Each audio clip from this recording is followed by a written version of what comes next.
หมักเผ็ดทุกคนเลยสุกหมดแล้วบ้างอะ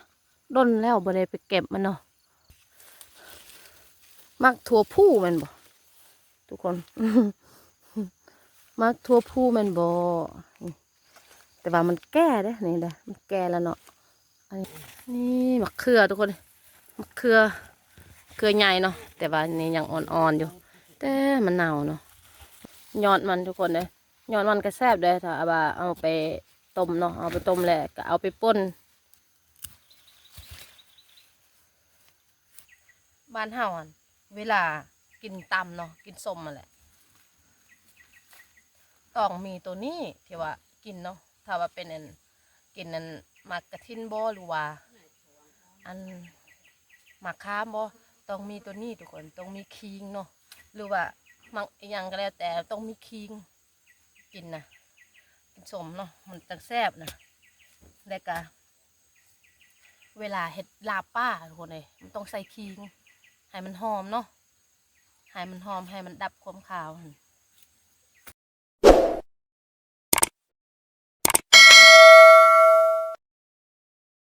กราบทักทายสบายดีแหละสวัสดีเด้อพ่อแม่พี่น้องที่กำลังติดตามและรับชม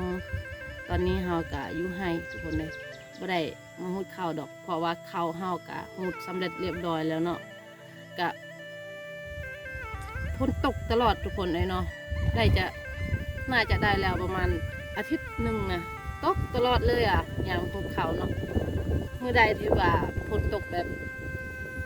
พ่อยๆกะพ่อแม่เฮากลับไปหูดเนาะเพราะว่าเขามันสำคัญที่สุดนะเวลาฝนตกหันมันจะแตกเบิดฝนแตกเบิดมันจะออกเป็นหากมันเนาะ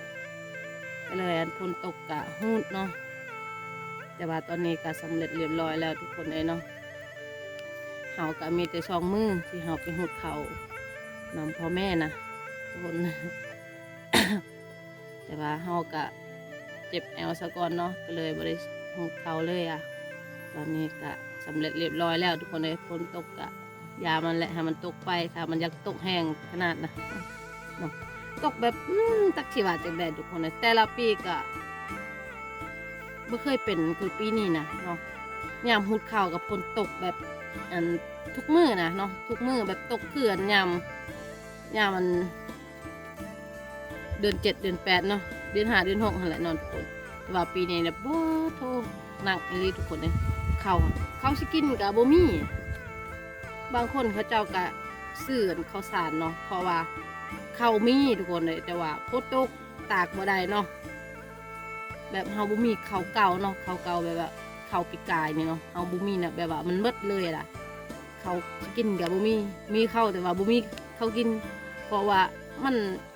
ข้าวหากระหุ่นเนาะทุกคนข้าวหากระหุ่นแหละกะ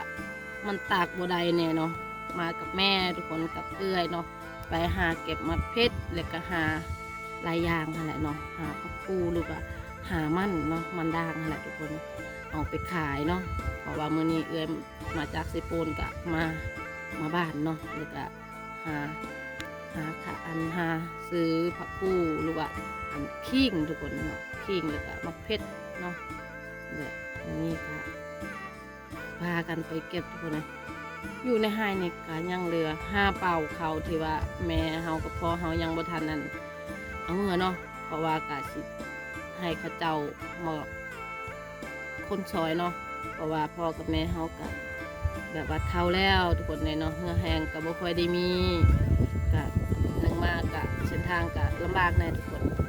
ก็เลยบ่ไหวเนาะก็เลยจ้างให้เขามาคนซอยกะ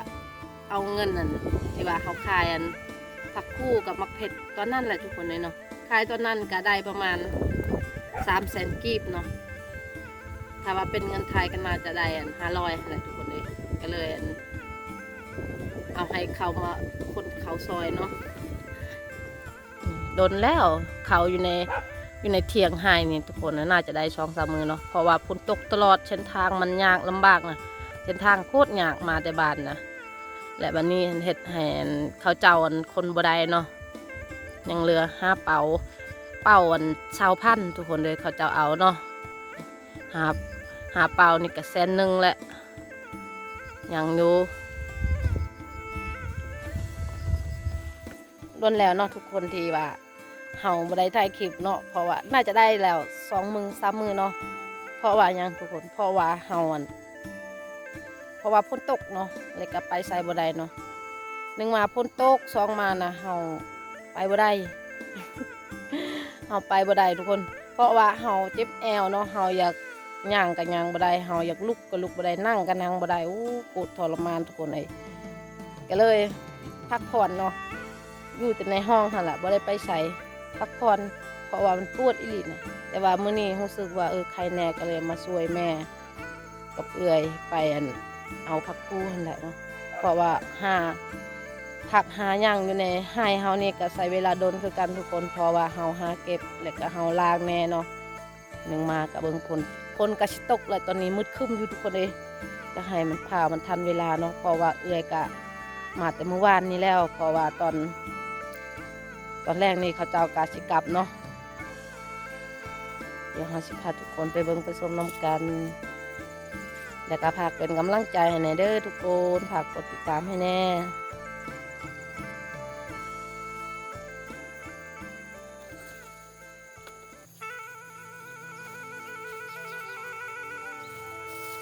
เก็บหมักเพชรจ้าคุณสุกแล้ว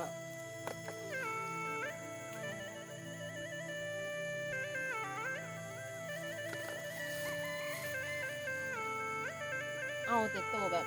โตสุกเนาะทุกคนโตสุกกับโตแก่นะโตยังอ่อนเอาไว้นี่แหละให้มันสุกกำลังเนาะเก็บกำลังเนาะ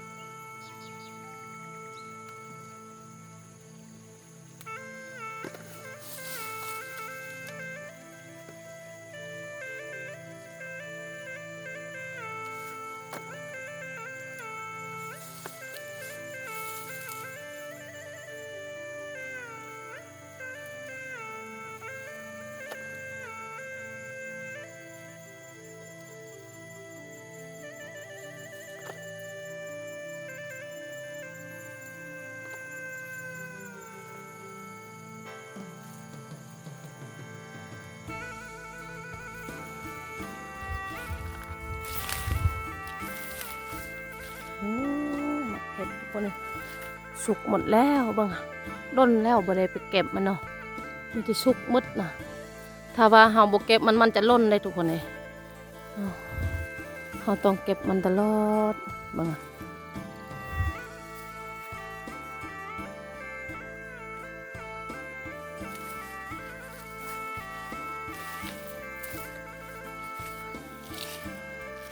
อันนี้นะพอได้ยินเขาเจ้าเอิ้นว่ามักถั่วผู้แม่นบ่ทุกคน มักถั่วผู้แม่นบ่แต่ว่ามันแก่เด้อนี่เด้อมันแก่แล้วเนาะอันนี้ฮะก็มันเป็นหมากมันแก่ไปแล้ว มันบ่ค่อยได้เป็นหมากหลายเนาะช่วงนั้นมันเป็นหมากหลายแต่ว่าเบิดเก็บเอาไปกินมาแล้ว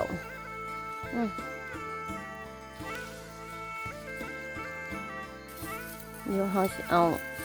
ยอดนี่ก่อนจากยอดอีกอย่างเขาเอิญนะทุกคนโอ้โหนกอีกอย่างกระบุงหูไปไปหาจับมัน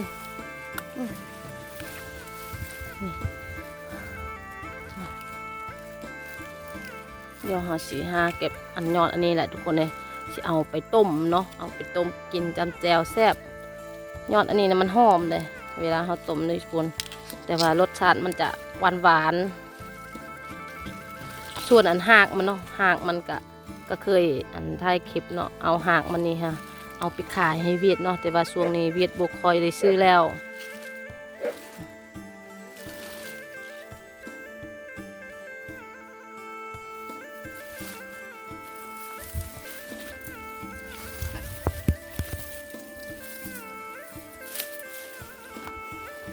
คอยว่าแล้วเห็นบ่สุกโพดมันก็ล้นถ้าว่าบ่ไปเก็บมันน่าเสียดายทุกคนเลยมันเริ่มสุกไปแล้ว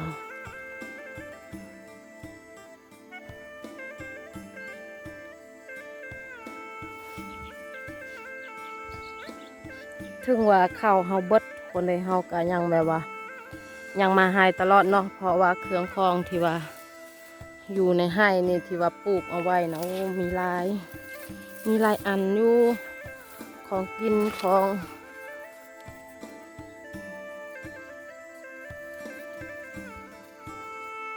ไปเก็บมาเนี่ยกับ3 คนคือเก่า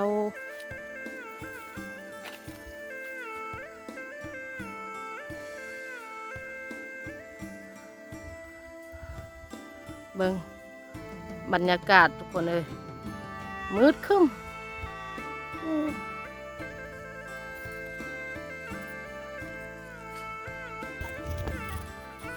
แต่ใจหนึกเตียวแต่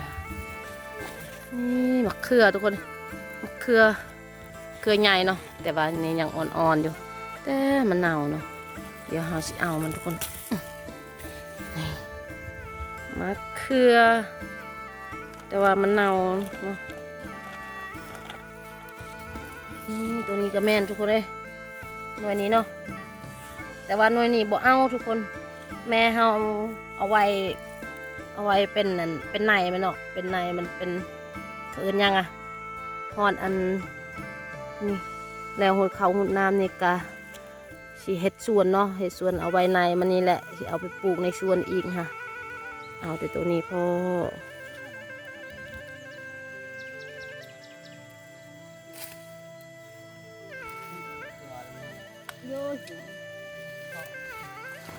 ฮะเอามันทุกคนมันด่างเนาะมันด่าง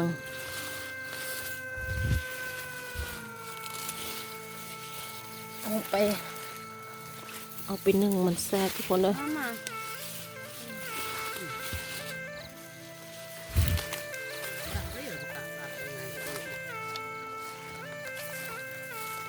này nọ là thịt cuồng với nhẹนี่บาวอัน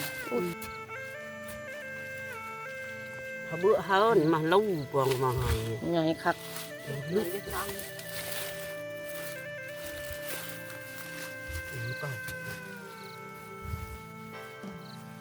อืม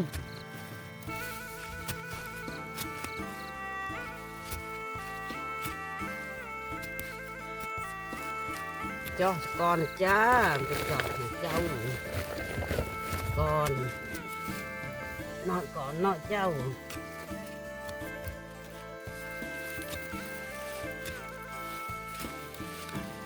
này con tí hả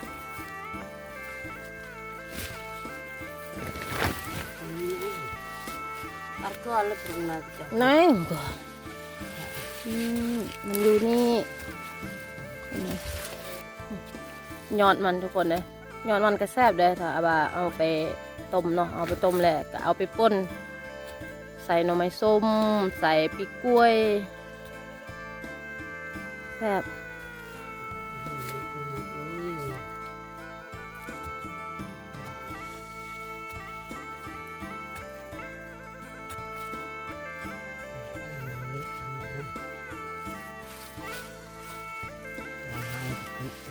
ไปเก้า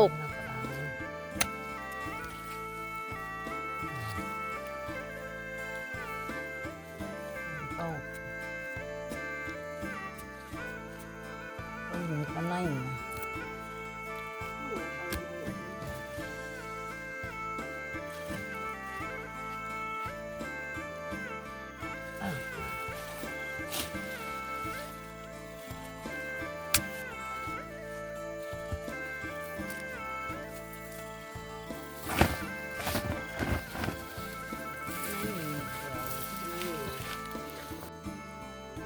ข้าวเจ้าเบื้องนั้นยังหุดขาวเนาะทุกคนเพราะว่าข้าวเจ้ายังอยู่3 คนกับสาวโสดคนหนึ่งทนก็คือแม่หางลูก2หั่นแหละ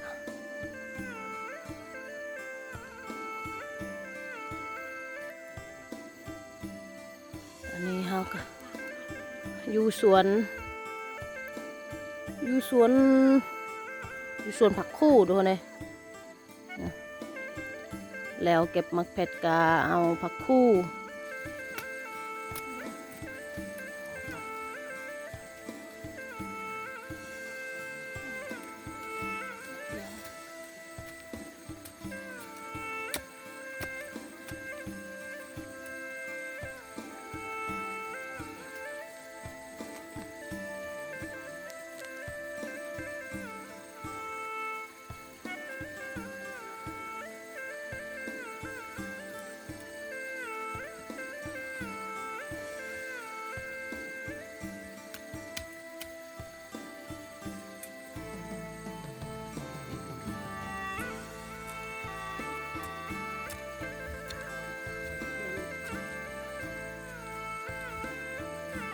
เอาแค่เครื่องต้นถูกคนเลยเนาะไม่ได้เอาเบิดเนาะเอาเครื่องต้นเพราะว่าถ้าเอาเบิดมันเบิดเลยอ่ะให้เอาเครื่องต้นแหละเครื่องต้นผมยังเอาไว้อยู่นี่แหละเราแบบว่ายังสิปลูกอีกปีหนานี่แหละเนาะเอาเครื่องต้นเอาขิงทุกคนเลยหอมๆ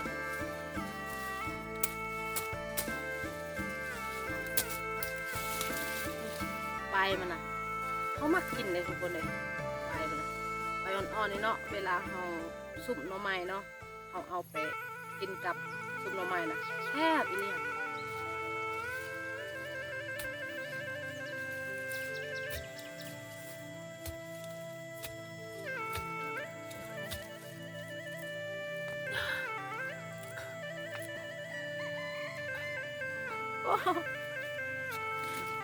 แน่นค่ะ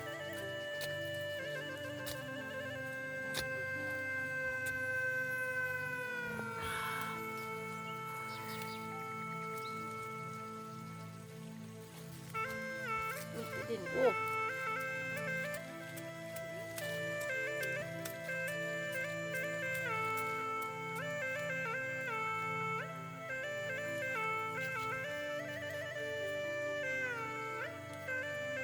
ขาอ่อนนี่เลยทุกคน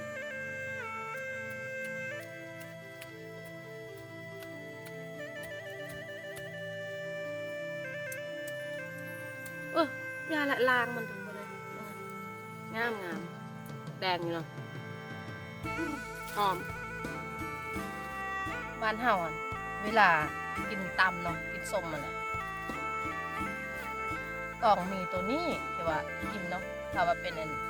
กินนั้นมันกระทินบ่หรือว่าอันมะขามบ่ต้องมีตัวนี้ทุกคนต้องมีคิงเนาะหรือว่ามังอีหยังก็แล้วแต่ต้องมีคิง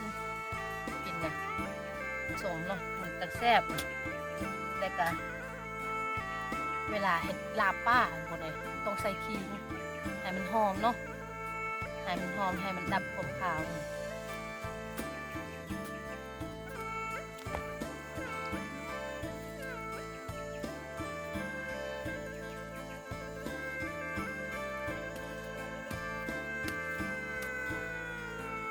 ขายให้เอื้อยโลละ5,000ถ้าว่าเขาขายอยู่ในเมืองทุกคนเลยถ้าว่าเขาขายอยู่ในเมืองเนาะน่าจะประมาณซ้ำนี้มั้ง5,000 กีบนะ เนาะมันน่าจะบ่ฮอดเนาะไม่เดียวเลยเขาเคยเขาไปเมืองเห็นเขาเจ้าขายเนาะแต่ว่าอันนี้โลหนึ่ง5,000 กีบอันนี้น่าจะได้อยู่โลหนึ่งกว่าเลยเพราะว่ามันมีดินนำเนาะเราต้องเอาออกดินคนเลยต้องล้างเนาะสำนี่แหละ5,000 กีบอะ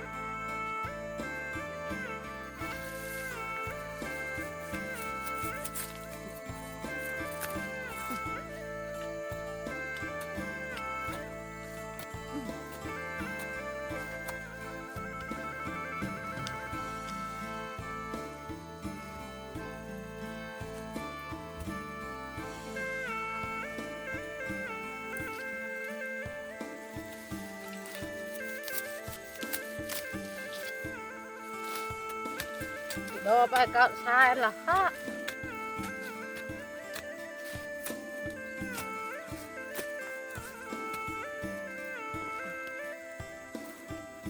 ดินลายค่ะ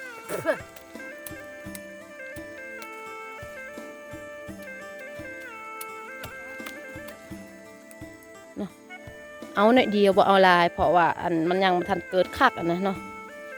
แบบว่ามันยังบ่ทันใหญ่เอาไว้เดือน12จังคายเสียดาย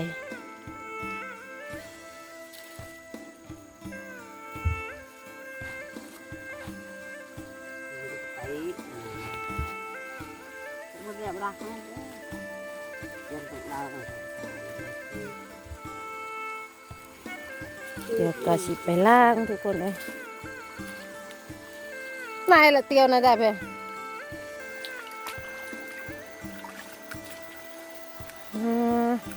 นี่อันนี้ก็แม่นงาดำเบิดทุกคนเลยแม่เขาก็เอาไว้อยู่นี่เนาะเพราะว่ามันยังบ่ทันอันนั้นทุกคนเลยเนาะมันยังบ่ทันแตกเนาะเวลามันแบบว่ามันแห้งแล้วมันจะแตกแบบนี้ทุกคนเลยนี่แบบนี้เนาะและเขาก็สิเอามาตรงใส่กระดุงใส่ย่างหั่นแหละเนาะแต่ว่าตอนนี้มันยังบ่ทันแตกเบิดเนาะหนึ่งมากะฝนตกแน่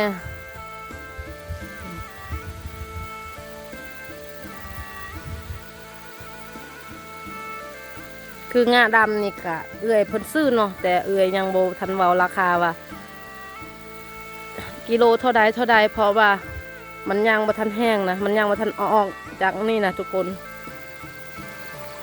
ไปหาล้างผักคูแล้วโอ้ยมึนให้เฮาก็สบายทุกคนเลยเนาะเพราะว่ามันมีน้ำทุกคนเลยแล้วก็เฮ็ดเป็นแบบนี้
เอื้อยเฮาล้างก็ยังน้อยนึงทุกคนเลยเนาะ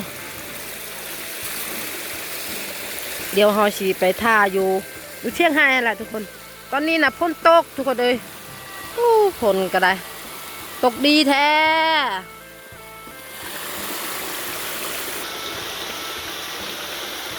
มานอนเห็นยังอยู่เนี่ยก็พูดไปนอนในเที่ยงให้อ่ะ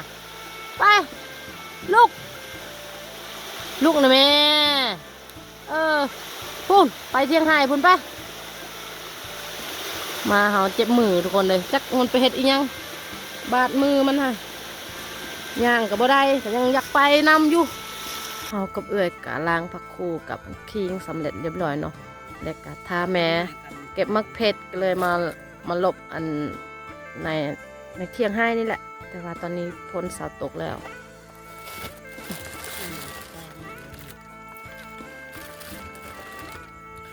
นี่มักเพชรกะได้บลายเนาะอันนี้เพราะว่าเขาเก็บแต่โตมันสุกทุกคนเลยโตมันสุกกับโตมันแก่เนาะโตมันยังอ่อนๆยังไม่ทันเก็บเพราะว่าเฮาสิยังเก็บอีกเนาะถ้าให้มันสุกก่อนอันนี้คือมันทุกคนมันนี่ยังไม่ทันล้างเนาะ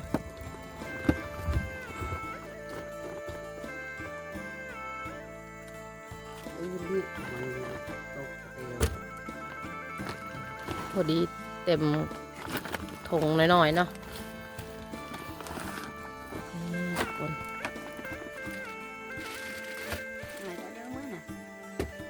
นั่งอยู่ได้เพราะว่ามันเรือจากอันนั้นเนาะทุกคนพักคูกะล้างเรียบร้อยแล้วนี่ไปพากันกลับเลยทุกคนและเฮากะสิปิดคลิปก่อนทุกคนขอบคุณเด้อที่กดติดตามนะครับชมฝากอะไรก็แชร์เป็นกำลังใจให้แน่ แล้วพบกันใหม่ EP หน้าสำหรับ EP นี้ลาไปก่อนสบายดีเด้อทุกคน